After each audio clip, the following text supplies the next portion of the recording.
Xin chào các bạn, chào mừng các bạn đã quay trở lại với kênh của mình. Các bạn thân mến, dưa hành một món ăn dân dã đơn giản nhưng mà từ bao đời nay đã được biết đến như một trong những món ăn đặc trưng của dịp Tết cổ truyền của dân tộc.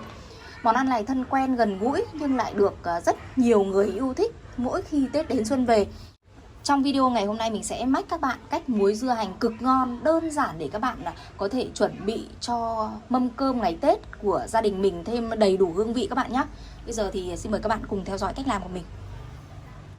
Để muối dưa hành thì mình đã chuẩn bị ở đây là 2 kg hành củ,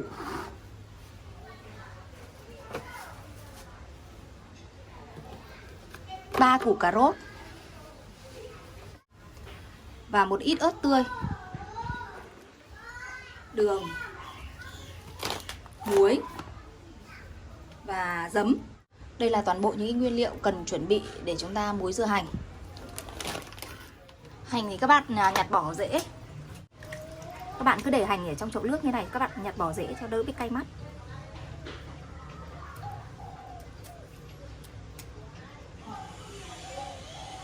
Đây các bạn nhặt bỏ rễ như này, phần rễ này các bạn bỏ đi này.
Các bạn cắt cái chỗ rễ phần trên này và cắt cái phần, bớt cái phần đuôi hành này đi.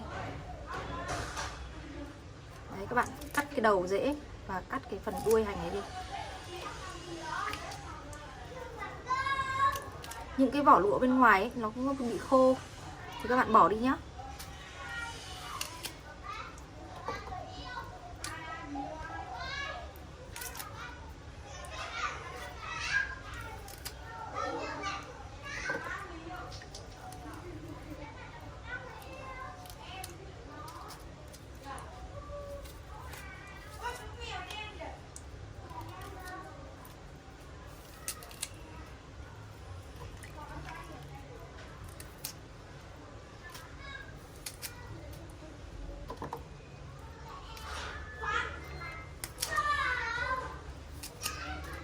Với cách muối như này của mình thì khoảng tầm từ 3 đến 5 ngày là các bạn có thể ăn được rồi. Rất là nhanh nhưng mà bảo quản cũng được lâu. Mình sẽ hướng dẫn các bạn cách bảo quản để các bạn có thể ăn hết cái dịp Tết mà nó không bị quá chua, nó không bị hỏng.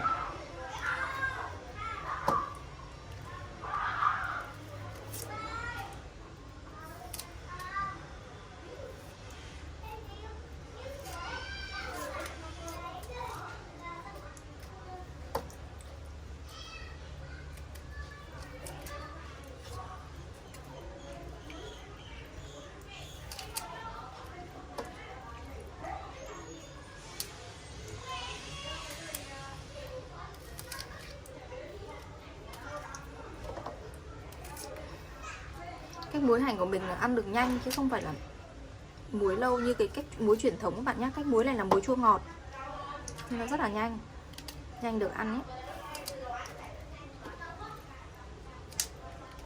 Còn nếu như các bạn mà muốn muối hành mà để lâu cũng lâu được ăn ấy thì các bạn phải mua cái hành mà loại hành khô. Đây là hành tươi các bạn nhé. Cái hành này nó vẫn còn tươi, chưa bị khô đi ấy. Còn cái hành khô là cái hành người ta còn phơi nắng nữa để cho nó héo, nó khô hết những cái lớp vỏ ngoài thì nó thành hành khô. Nhưng cái hành này là không phơi được khô này các bạn. Hành này phơi khô thì nó sẽ bị lép bên trong.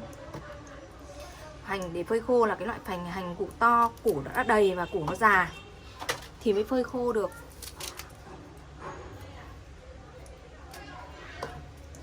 Như này thì chúng ta sẽ tiến hành cắt hết cái lớp vỏ. Như thế này thì chúng ta sẽ tiến hành cắt hết cái lớp rễ, cắt bớt cái đuôi hành này đi và bóc cái vỏ lụa ở bên ngoài để cho hành nó được trắng, được ngon.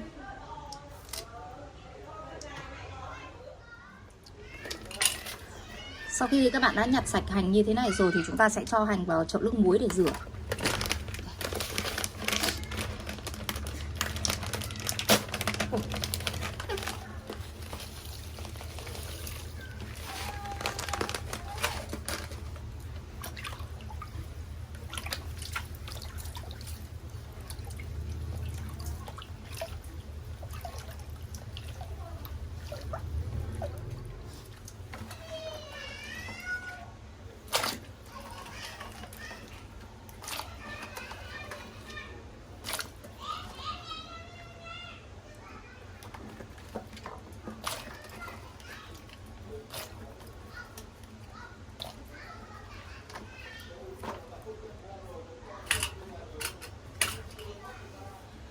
Ớt thì các bạn cũng nhặt bỏ cái lúm này đi, xong rồi các bạn cũng rửa cùng với cả hành luôn nhé.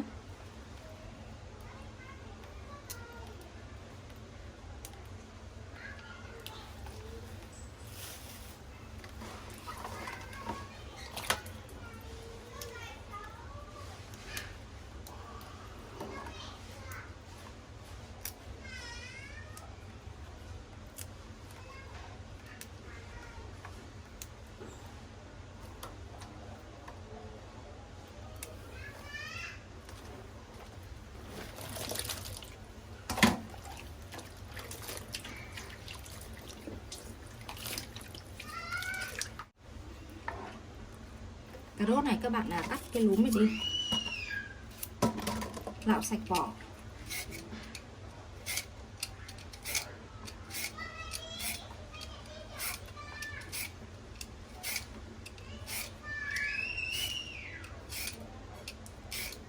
Sau đó thì các bạn bổ miếng tạo khối và rửa cùng với hành luôn. Bây giờ thì chúng ta sẽ dùng cái dao tạo khối này để chúng ta cắt cà rốt nhé.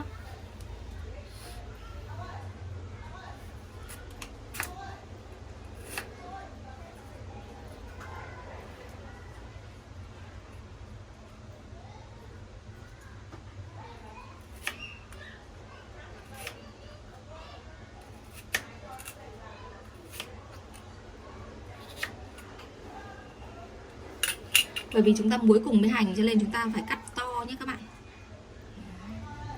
To nó cũng tương đương bằng cái củ hành ấy các bạn ạ. Đó.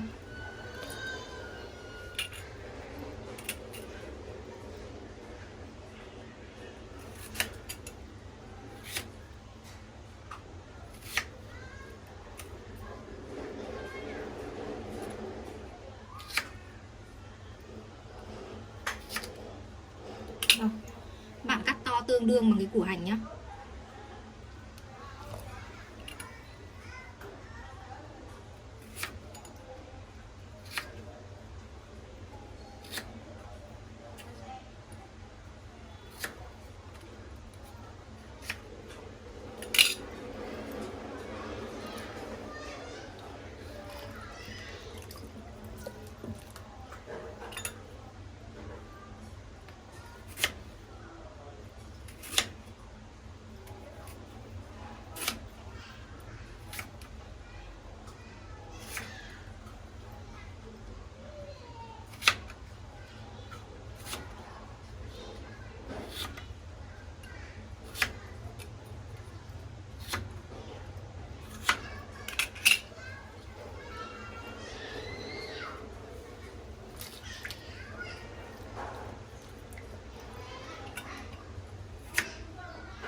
Ừ.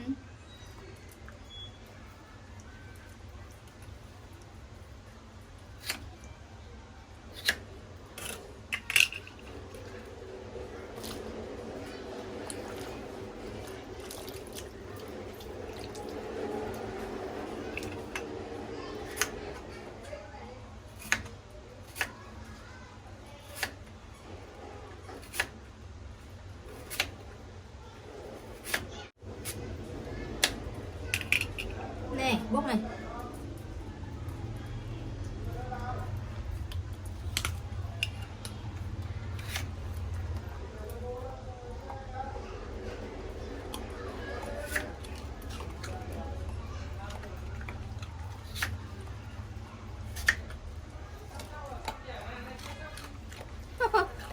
Ăn này vui hết rồi.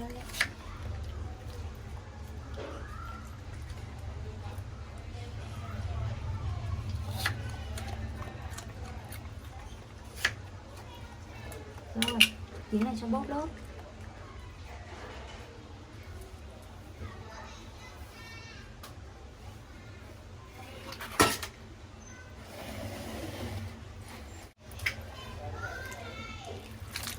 Sau đó thì các bạn rửa sạch lại với nước muối và vớt nó ra cái rổ để cho nó ráo nước nhé.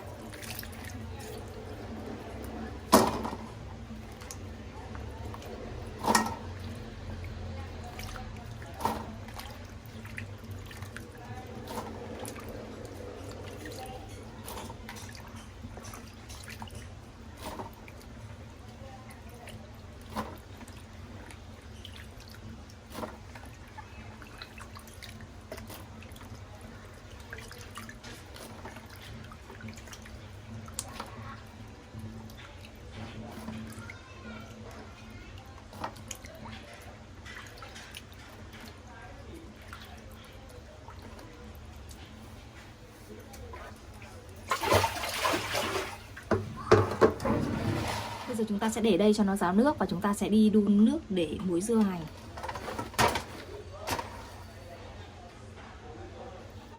Để pha nước muối dưa hành chúng ta sẽ pha theo tỷ lệ 2 nước, 1 giấm, 1 đường và 2 thìa cà phê muối. Cứ như thế các bạn nhân lên nhé.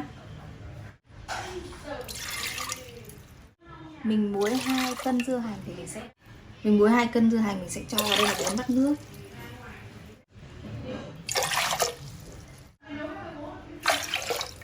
Hai bát giấm.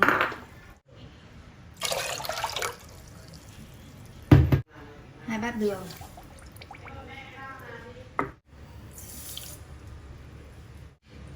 Mình dùng 2 thìa canh muối nhé bạn.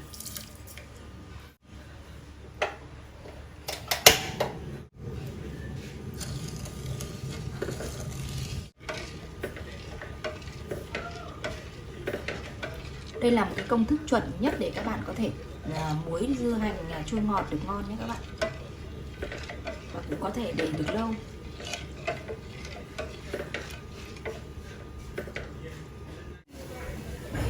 Các bạn đun cho cái nồi nước muối dưa hành của các bạn sôi lên như này rồi thì các bạn tắt bếp và các bạn để nguội trước khi các bạn cho vào muối dưa nhé.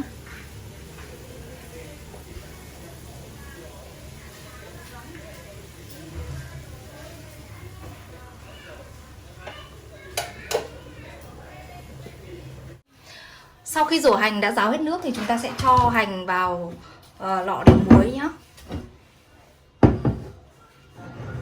Lọ thủy tinh thì các bạn cần phải rửa thật là sạch để cho nó khô ráo trước khi mà các bạn cho hành vào để muối. Rồi các bạn vừa cho hành vừa cho cả cà rốt vào.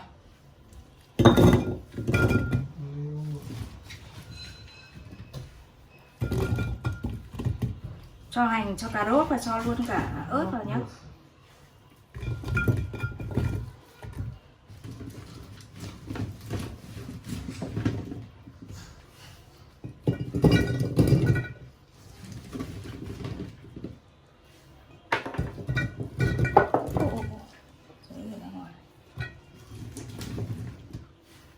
Vừa 2 lọ luôn.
Sau khi các bạn đã cho nước vào trong lọ, chúng ta sẽ đậy nắp kín lại.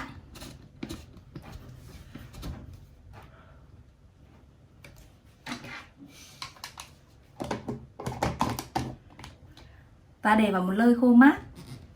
Sau khoảng 3 đến 4 ngày, nếu như mà thời tiết ấm thì các bạn sẽ ăn được hành. Còn nếu như mà thời tiết mùa đông ấy, thì các bạn có thể để hơn một tí, là đến khoảng tầm 6 ngày thì các bạn bỏ hành ra, các bạn ăn thử nhá. Chúc các bạn cũng thành công trong cái món ăn này. Xin cảm ơn và hẹn gặp lại các bạn ở những video tiếp theo. Bye bye.